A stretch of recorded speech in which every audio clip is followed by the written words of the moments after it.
Sa Labor Day nga pala bukas, Ami, no, Ronald, no? It's May 1, Labor Day tomorrow. There's no work, there's no classes. Yeah.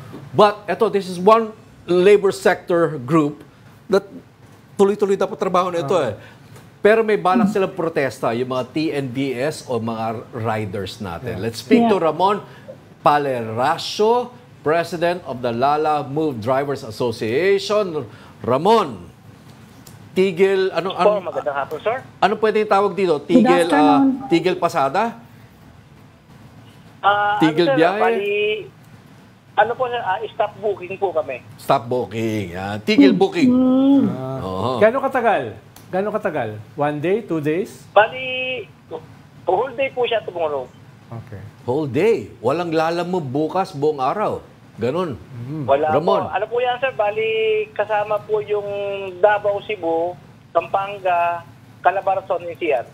Okay. Anong gusto nyo maabot dito? Anong demands nyo? Ano po? Anong mga demands Sir, nyo? yung pinakaunang demand po namin dyan is yung mababa po yung rate niya, yung base fare. Okay. Ramon, pwedeng paliwanagan mo kami magkano ang rate ngayon at saka magkano ang gusto nyong makuha? Sir, yung ibalik lang sana yung dati na na base fare namin, yung dati. Kanino kayo Matagal na ninyong yun, demand, di ba? Wala pang nangyayari Opo, sa mga negotiation nyo? Wala pa, ma'am. Nung nagkarang SONA, hanggang ngayon lang, wala kang kasagutan sa amin eh. So, Ramon, naparating na to sa Lala Move.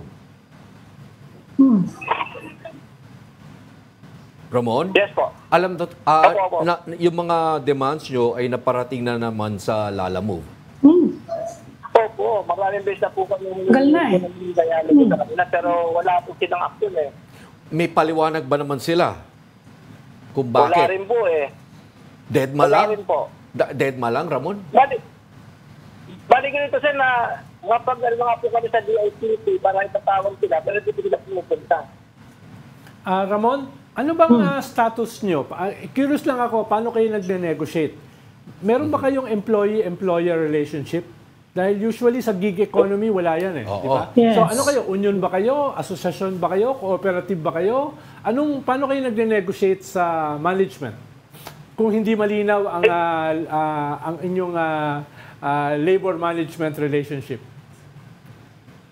Bali sir, nag-aalala po kami ng letter. Opo. Okay, nabanggit ni Ramon, Ramon, pinadaan nyo yung demand nyo through DICT? Ganun po ba? Opo. Okay. Opo. So that's a change. Hindi Labor Department, kumbaga, no? DICT, ano naman ang sabi? So DICT ang may saklaw dito, kumbaga. So ano naman ang sabi ng DICT? Ang sabi po ng DICT sa amin, papatawag daw po si Lalamove. Okay.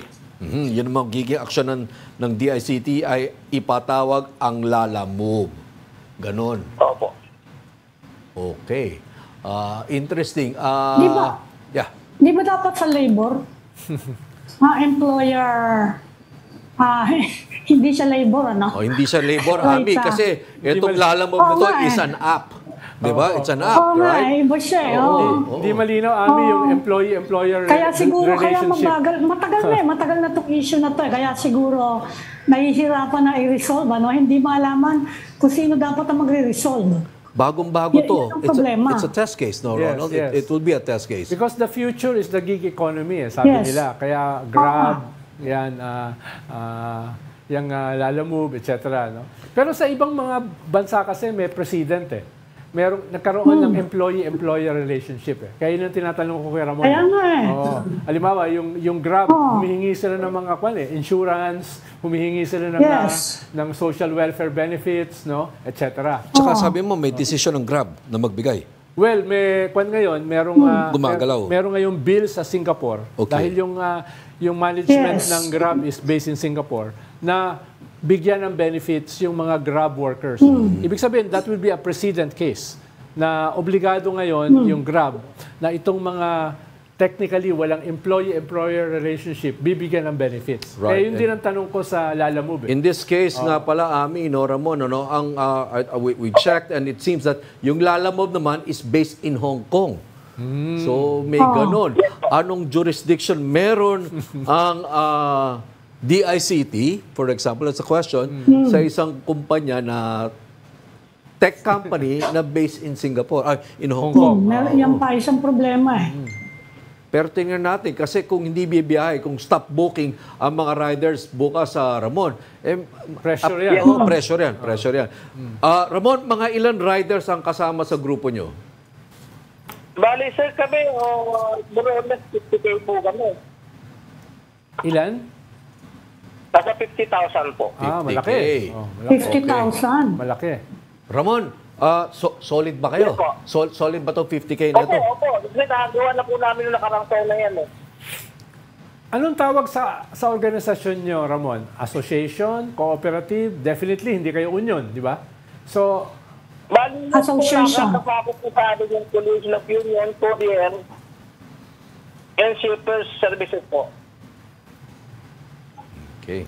Registered ba kayo, Ramon? Kasi medyo mas madali kung registered yung grupo nyo and you will be negotiating, lalo na sa gobyerno. Opo. Ongoing po yung purpose namin sa ICC, sa Kadole.